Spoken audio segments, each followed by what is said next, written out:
Здравствуйте, друзья! С вами Лара Володина и наши новости по собаке Кэти. А так как она очень милая и беззащитная, то называют ее, любя, Катюшей.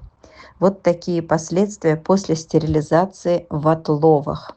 Конечно, что говорить, оперируют там так, чтобы долго не жили.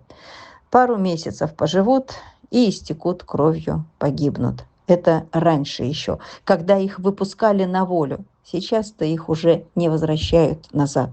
Численность же надо было сокращать, а убивать тогда еще было всех нельзя. Вот и выпускали их, заведомо зная, что долго и так не проживут. А кому-то толком и не зашивали пару стежков, чтобы медленно истекало кровью. В нашем случае от самого непригодного материала стали образовываться спайки мочеточников, непроходимость, воспаление.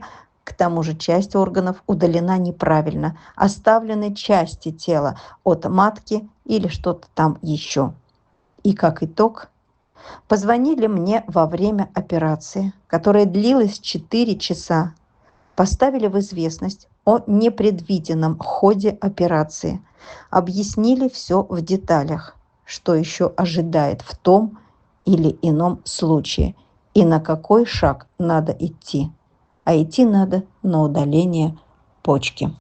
Все эти органы взаимосвязаны, все задеты, все в спайках, в гною. Вот такой неожиданный поворот. Шли на одну операцию, перестерилизовывание собаки, найти оставленные куски органов, что очень сложно сделать, переделывая за кем-то, и врачи идут на это неохотно. А оказалось еще хуже. Удаление целого органа, почки. Теперь организм должен перестроиться, и нагрузка будет на одну почку. Очень большой шов при такой сложной операции. Кэти пришла уже в себя, вышла из наркоза, обезболивают, пока она не понимает, что с ней и почему она тут.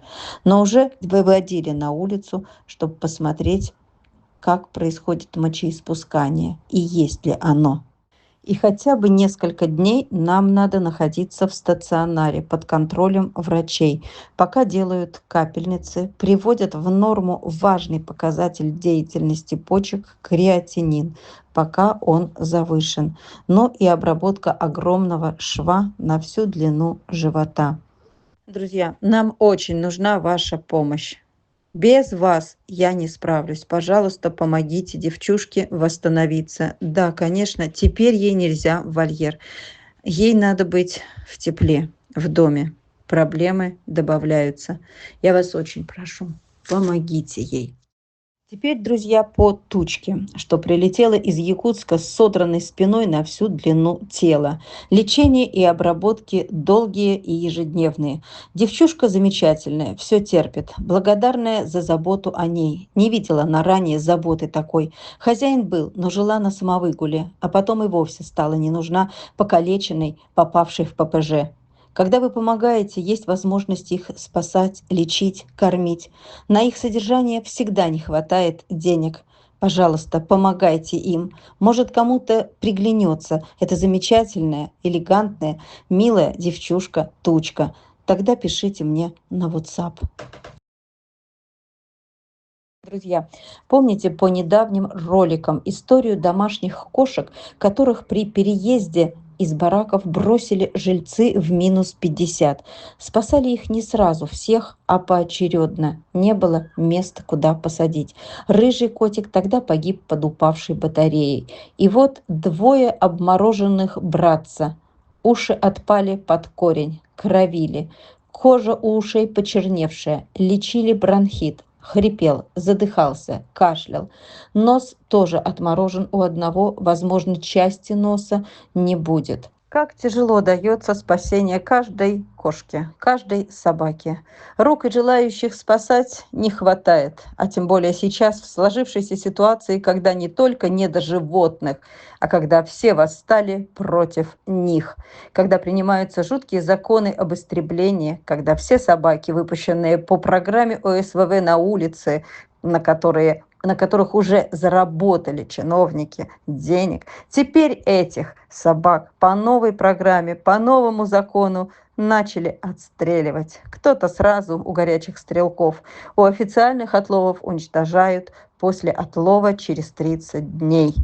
Нет, о нас, зоозащитниках, никто не подумал, что мы уже набрали себе с улиц кто сколько мог. Мы работаем, мы пашем, спасаем, и все только клеймят нас. Нет, ни разведенцев, ни хозяев самовыгульных собак, ни хозяев брошенных собак, ни хозяев нестерилизовавших собак клеймят, ни чиновников, которые разграбили бюджет, не построив приюты. Нет, виноваты, оказывается, волонтеры. Где истина? Мы по уши нахапали выкинутых, брошенных собак. И виноваты почему-то мы. Мы проиграли. Безмолвный человек не может выиграть. Ему не дадут права голоса. У кого есть трибуна и микрофон, тот и выигрывает.